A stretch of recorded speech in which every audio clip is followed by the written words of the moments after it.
separate his priestly work. He intercedes for those and only those for whom he died, and he died for those and only those for whom he intercedes. Thirdly, now we narrow it down.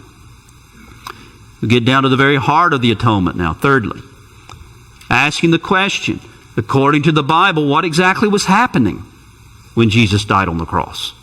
What precisely was Jesus doing when he died on the cross? Do you remember the answer?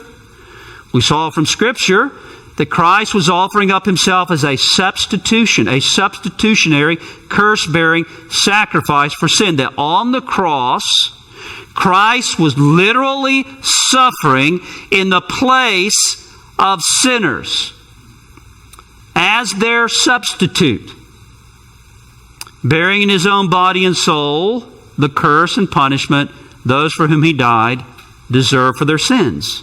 Now, what bearing does that have on the question, for whom did Christ die? Well, really, again, it provides overwhelming support for the doctrine of particular redemption. Think with me. We have seen that Christ was a real substitute. He really did die in the place of those for whom he died. And in their place, he really did endure and completely satisfy the punishment due to them for their sins. Therefore, my dear brothers and sisters, no one for whom Christ acted as their substitute can ever have that punishment inflicted upon them. No one for whom Christ died, and for whom therefore he acted as their substitute, and for whom he fully satisfied the penal demands of God's justice against them, none of them can ever have that punishment inflicted upon them personally. They cannot perish, for they've already perished in their substitute. There's no more punishment to be meted out. The penalty has already been paid. For God to punish in hell for eternity anyone for whom Christ died would be to punish sin twice. And in legal jargon, that would be double jeopardy. Punishing someone for the same offense twice.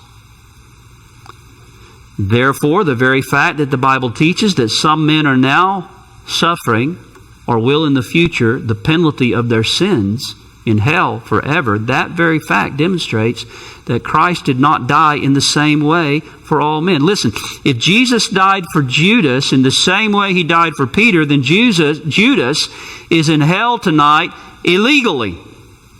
You see, you can't have it both ways.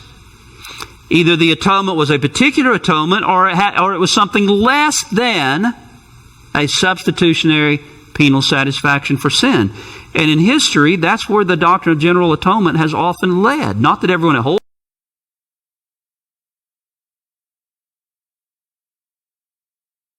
the doctrine that they hold to, but that's what it tends to lead to over history. That's been the case. It's either led to denying that the atonement was a real substitutionary curse-bearing death, or it has led to universalism. The idea that in the end, everyone will be saved. But if it was indeed a substitutionary penal satisfaction for the debt we owe for our sin, as the Bible clearly teaches that it was, then it was a particular atonement. To say that Christ's death was a substitutionary, curse-bearing, penalty-satisfying death is to say that no one for whom Christ died will ever be damned. And therefore it's to say that Christ died particularly and specifically for those who are actually saved by his death, for his people. And then fourthly and finally, we also considered in our study what the death of Christ actually accomplished, what it achieved, or the achievements of the cross, its effects, the effects of his death, its results. What did it achieve? What did it actually do? Well, let's just remind ourselves of three of the achievements of the cross for sake of time that we've considered. Remember the three words: redemption, propitiation, and reconciliation. The cross redeemed, the cross propitiated, the cross reconciled. Now, what is redemption?